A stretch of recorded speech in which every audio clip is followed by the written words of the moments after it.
Lesson 35. My mind is part of God's. I am very holy. Today's idea does not describe the way you see yourself now.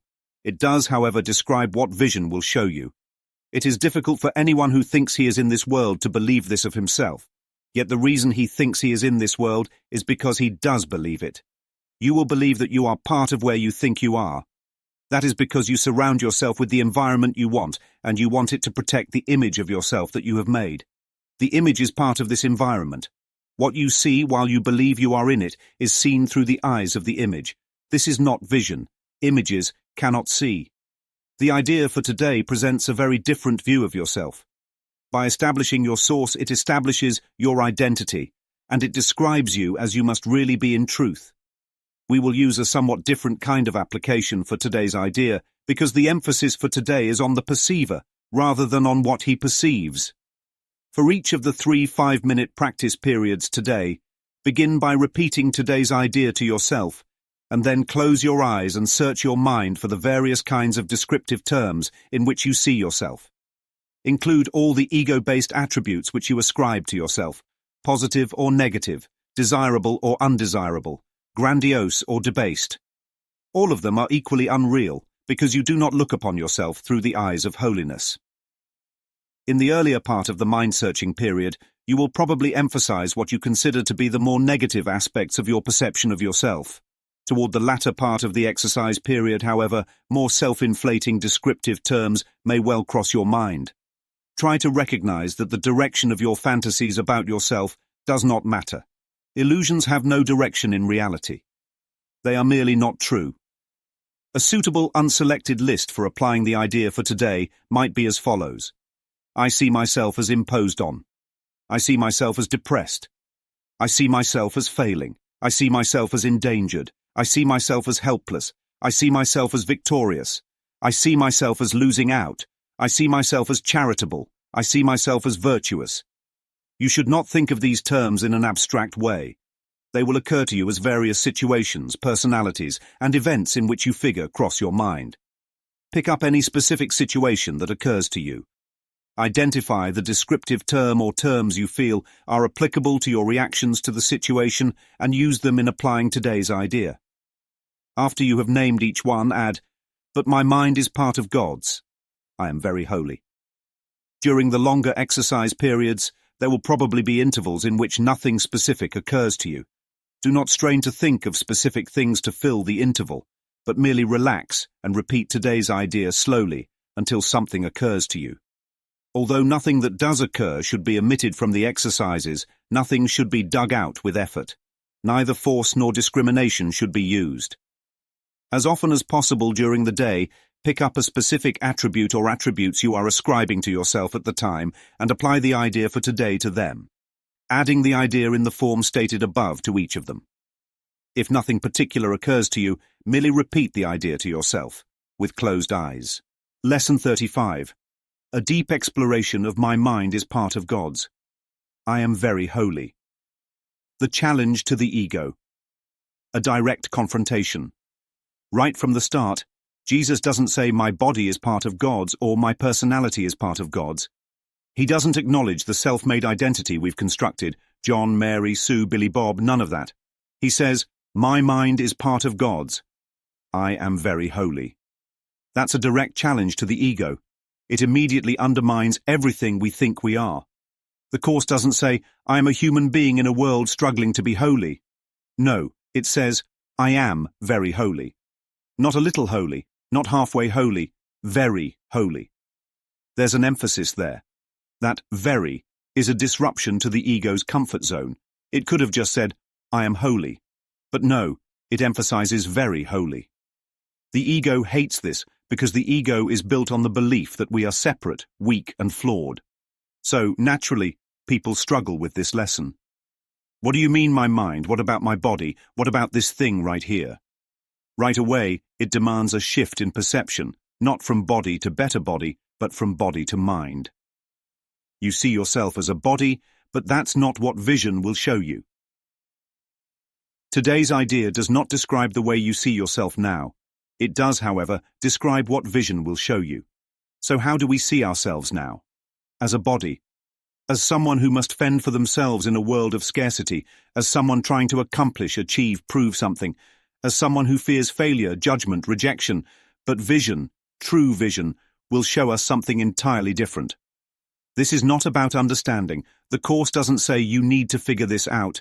It doesn't say you need to create holiness. It says this is how it already is. It's not telling us how, it's telling us what is true.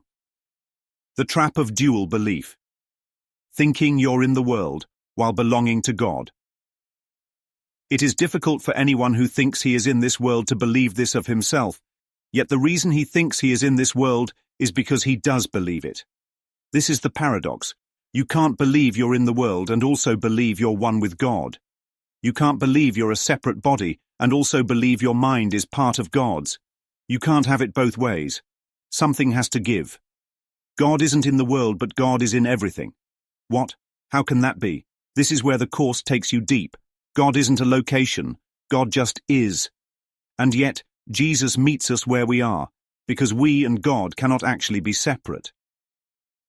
You will believe that you are part of where you think you are. That is because you surround yourself with the environment you want, and you want it to protect the image of yourself that you have made. Jesus just revealed the game we play. We create an image of ourselves, rich, poor, smart, dumb, attractive, unworthy, successful, a failure, and then we surround ourselves with an environment that reinforces that image. This means, if I believe I'm a victim, I will attract situations that confirm I am a victim. If I believe I must struggle, I will create an environment that demands struggle. If I believe I am just a body, then my whole world will be centered around preserving, pleasing, or fearing for that body. Jesus pulls back the curtain and says, look, the image you made of yourself, you built a whole world around protecting it. Then he drops the bombshell. The image is part of this environment. Wait, what? My body is part of the environment?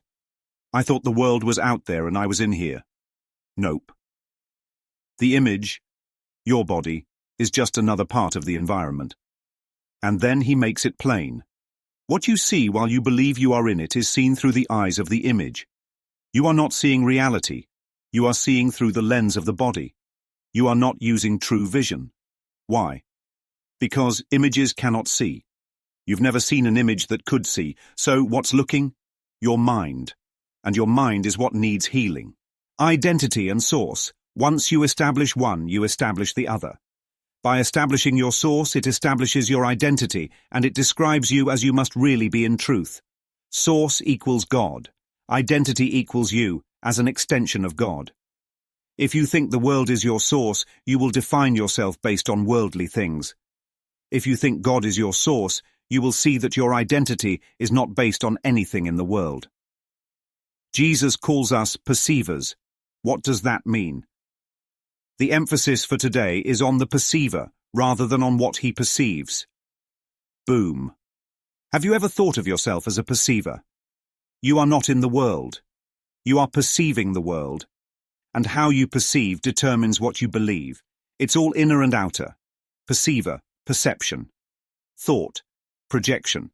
Observer, observed. We think they're different, but they're the same. This is why Jesus redirects our focus. Don't just examine what you see. Examine who is seeing. The game of self-perception, the ego's trap.